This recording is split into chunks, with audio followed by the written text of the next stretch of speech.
reoccurring. I've seen the same thing while walking late at night, and I know it's not a dream. From Maelstrom to Manhattan, Boston to LA, there are people asking questions and they will not go away. But what has been seen might not be what it seems. The government's shadows dance in the sea.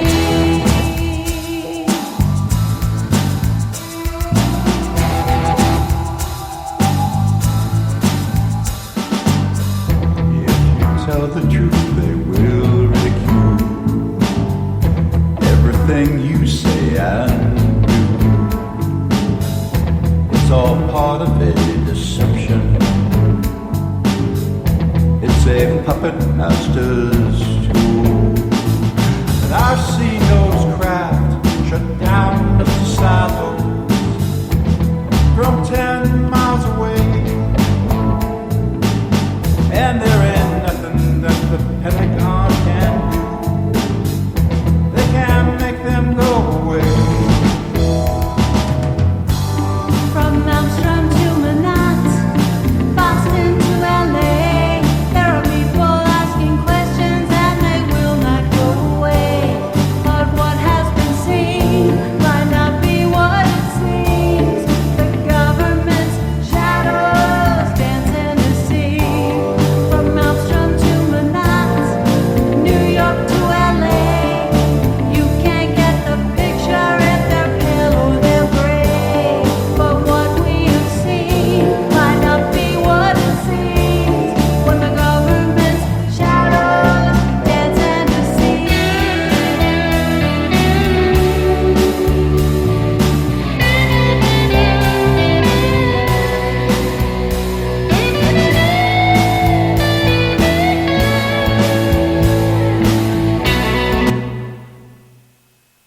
The views, opinions, and representations expressed on the Night Dreams Talk Radio Network and its website are those of the hosts, guests, and participants, and are not necessarily those of or endorsed by the network, its affiliated stations and broadcasts, management, other hosts, or advertisers of the network. The shows found on the Night Dreams Talk Radio Network can, but do not necessarily, promote any particular lifestyle, belief, religion, political affiliation, or other personal practice. These shows are for entertainment purposes only and are not intended to treat, diagnose, and or claim any cure of disease or condition or give any medical or legal advice. You can advertise your business on Night Dreams Talk Radio and you will be heard worldwide. Why not contact us at nightdreamstalkradio@gmail.com. Coming to you from some far point station, like a cosmic tumbleweed, both north and south of the Pleiades. Here's your host, Gary Anderson. And that is me. Boy, I had a malfunction right here. Wow, anyway, you know, it seems like I didn't have a summer down here at the compound. I'll tell you, we had maybe 2-3 great weeks of heat, but the rest of it really has been not the very best. I don't know what's going on. James, you there tonight? Yes, I'm here. How are you doing tonight, Gary? I am doing good. You know, another asteroid's supposed to come by the Earth tonight, and I'll tell you, this one is traveling around 50,000 miles an hour. It's going to shoot, they said, past our planet. But, you know, after a couple days ago, do you really believe what NASA says? How do you discern what's the truth and what isn't? And then whatever they say, if they say it's a near miss, they may be wrong by a lot. Well, the last near miss went into the Mediterranean, didn't it?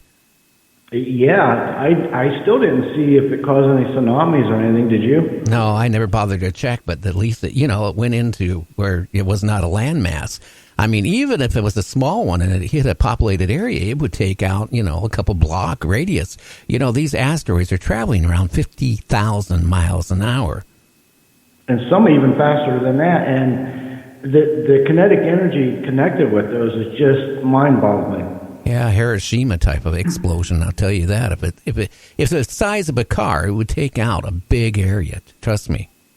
Oh, yeah, easily. Well, hey, all week long, I have the top guests on the Area 51. You know, Area 51 in Nevada. You know, Groom's Lake, which what it was called before it became Area 51. It's going to be interesting. What do you think, James? I've never heard of this place. Tell me more. I can tell you a lot. You know that it actually started in 1955, April 12th. And that's when the CIA took it basically over to develop the U-2 spy plane. Did you know that? Well, I thought that maybe Eisenhower needed a place to test and build these, secret weapons and test flight, all these things. I think that's something like that. Anyway, yeah.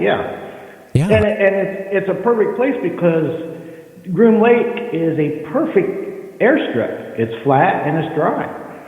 Oh, yeah. And it's out in the middle of nowhere, too. And don't forget, they didn't have Google Maps and all these satellite cameras back then, so it was in a very secluded area. Perfect place. Actually, a perfect place. And where else do you want to test these things but in a secluded area? And it was genius. Oh, yeah. And then in 1955, the CIA begins using the Area 51 for the U-2 spy plane. You know, the ones that used to go over the Soviet Union? Yeah, and along with them using and building and testing that, the sightings of unidentified flying objects increased. And it was probably the U-2 being tested because think about it. Now you're seeing a unidentified object going extremely fast back in the mid to late 50s. What would you think? Well, an airplane didn't do that at that speed that was traveling.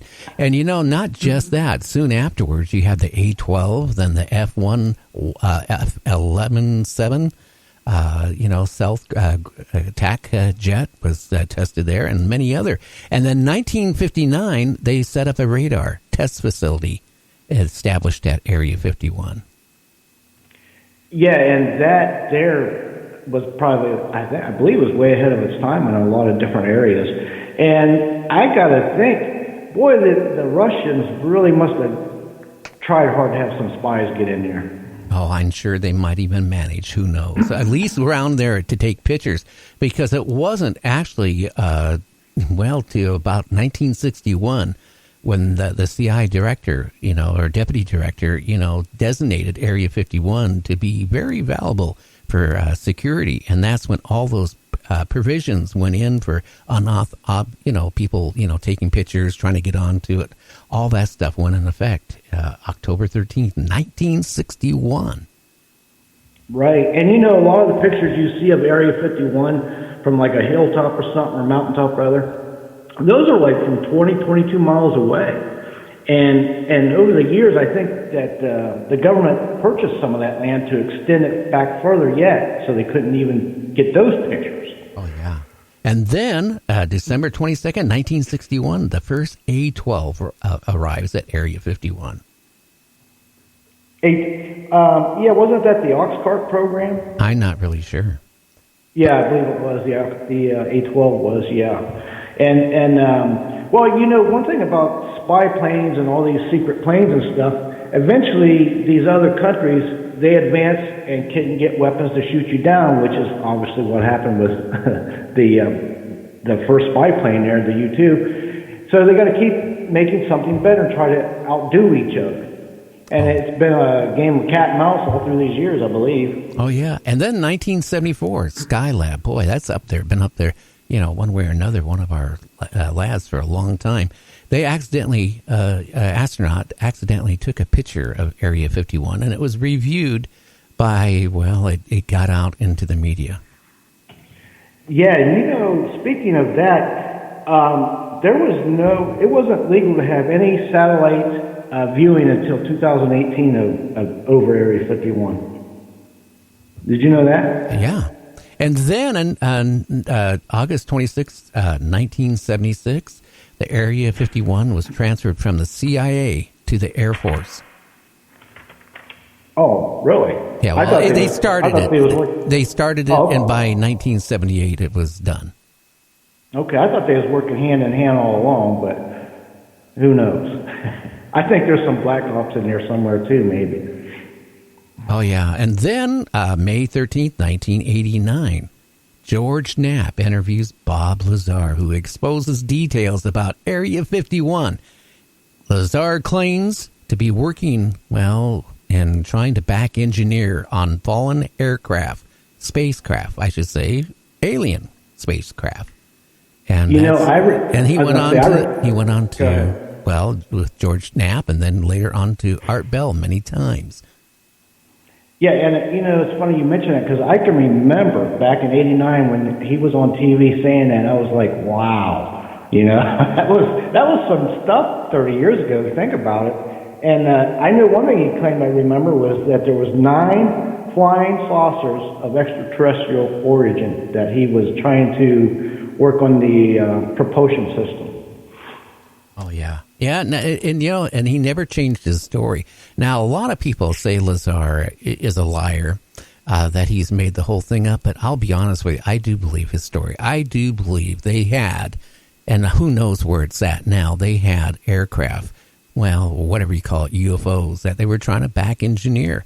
Because I listened to many of his stories through the years, on Art Bell's show, for example. It never changed. So, I mean, usually if somebody's lying, it changes. Every time they say it, they embellish it or they change something about the story. Right. I do remember him, I recall him saying it was called S4. It was in the side of a mountain hidden where they had all these supposedly alien craft and whatnot. Oh, yeah. And I also want to tell the listeners out here, at 7 p.m. tonight, Pacific West Coast time, we have Tim Swartz on. And he is an expert in Area 51 of the past. So we're going to be talking about some of this stuff. It's really, really interesting. And then January 30th, 1996, President Bill Clinton signs determines exempting the Air Force operating locations near Groom Lake, Nevada from any federal, state, interstate, or any local hazardous solid waste laws that might require disclosure information. Or allowing in authorized people. In other words, it became totally secure. Right, and I think that also coincided with a few workers that claimed that they were burning toxic stuff there, and they got cancer from it. And I think that kind of put the shabads on that. Oh yeah, and then it moves on to 1990. It just keeps going and going and going. A citizen suit between former employees at Area 51, the Department of Defense, is filed. They're basically saying that, the disposal of hazardous waste and operating techniques at Groom Lake was, not proper. Right. And could you imagine if that got out and they took the blame for that? That's not going to happen. Oh, no. That's what I find so interesting about it. And then in 2005, the Freedom of Information Act is filed by Dr. Jeffrey Richardson, I can't pronounce it, a senior fellow at the George Washington National Security Archives, to request information on the CIA Lockheed U-2 plane program.